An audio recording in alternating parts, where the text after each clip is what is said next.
Are you down for this? If you're in the mood, can take it to the moon. Just like a movie scene, table for two. No need to be fair, I want you instead.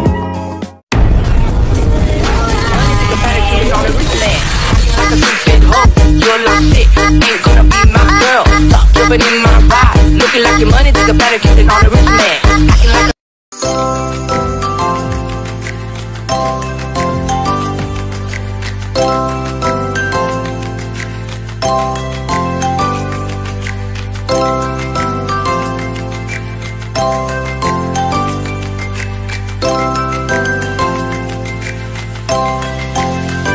Pengertian media dalam proses komunikasi.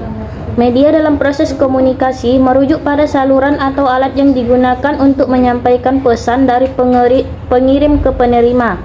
Media ini bisa berupa berbagai bentuk seperti media cetak, media elektronik, dan media digital.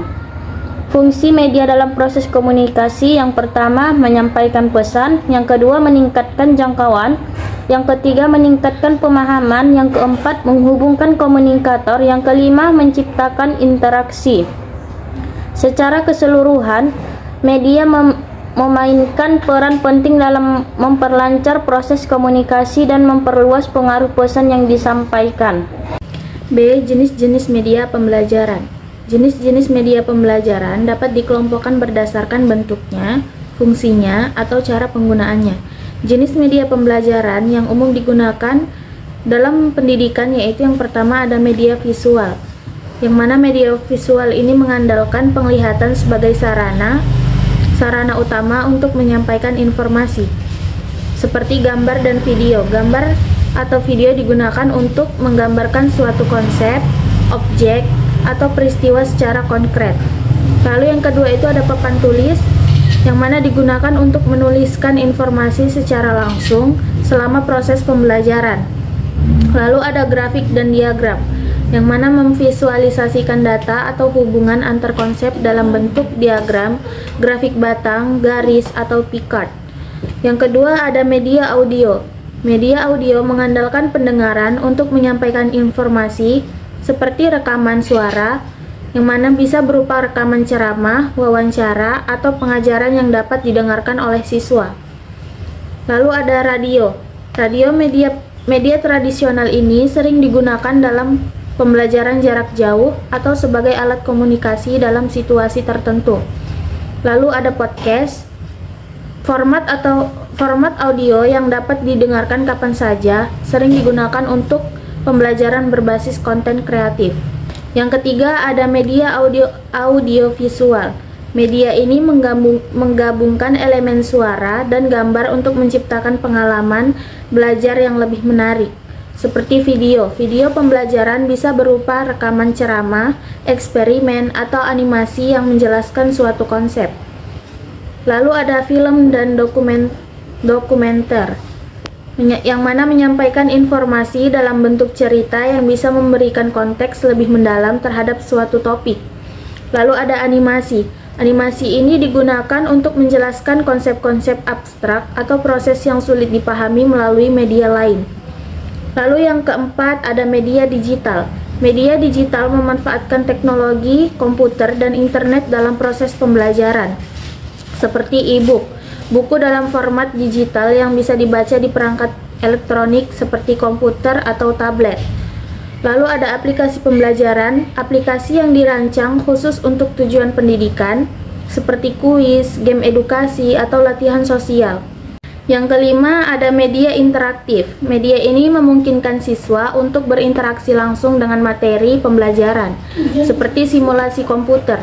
Alat pembelajaran yang memungkinkan siswa untuk mencoba berbagai skenario atau eksperimen dalam lingkungan yang aman dan terkendali. D. Pemanfaatan teknologi dan komunikasi dalam pendidikan. Pemanfaatan teknologi dan komunikasi dalam pendidikan telah membawa perubahan signifikan dalam cara proses pembelajaran yang dilakukan. Manfaat teknologi dan komunikasi dalam pendidikan yang pertama itu ada pembelajaran daring. Seperti platform pembelajaran, teknologi memungkinkan penggunaan platform seperti Moodle, Google Classroom, dan psikologi yang memungkinkan guru untuk mengelola materi pembelajaran, memberikan tugas, serta mengadakan ujian secara daring. Yang kedua, ada pembelajaran berbasis video. Video pembelajaran di YouTube atau platform lainnya yang mempermudah siswa untuk belajar dengan cara visual dan mendalam, seperti tutorial, kuliah, atau eksperimen.